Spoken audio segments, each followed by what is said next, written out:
Don't worry, I have to remember it all. You pull back and notice that you have a little bit come to the side that you start doing. Is that right? Yeah, I cheat, man. Isn't that right? I cheat hardcore. Isn't that what we're supposed to? So, yeah, so here. if you're Versus looking bringing it for- right back to our gut?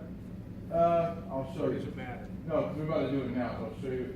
It looks different, if you will, because of the positioning that we have for being static. So what you're gonna have, let's step into it, the right side ward off, grasp the bird's tail. Ward off is going here, you kind of turn your hip from your center to your knee, I should say, and then you use that to pull back. So look where my knee is and look where my knee is now. So now I go over my knee here, so it's a little bit further extension.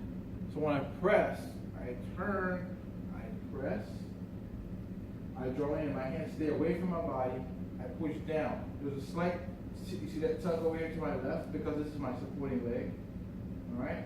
So you'll see a lot of people that will go straight back.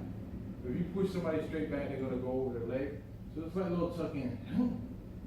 A little bit to the Little side. tuck in, yes, to the side, supporting side, and then you push it back underneath.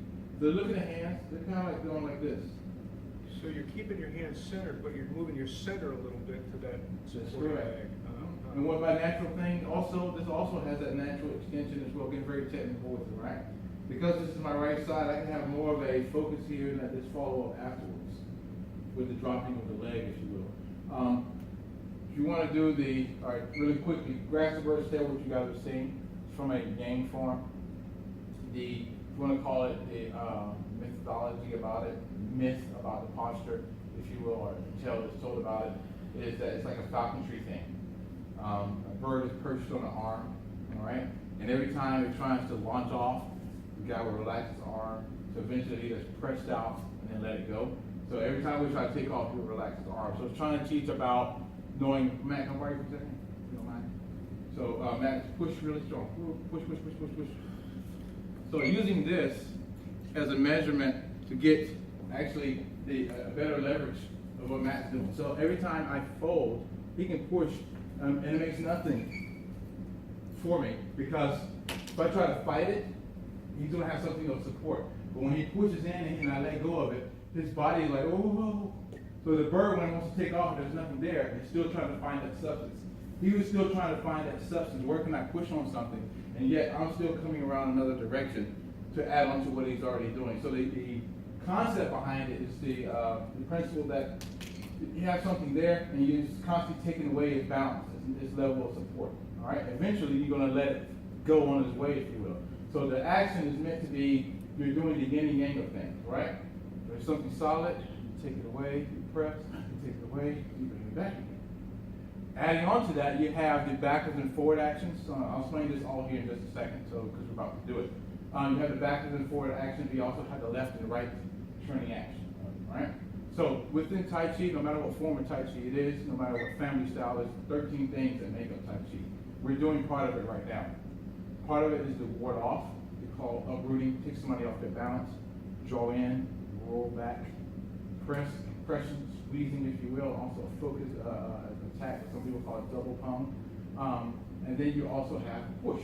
Those are considered to be the 4 warm and friendly type of actions in there. So there's 4.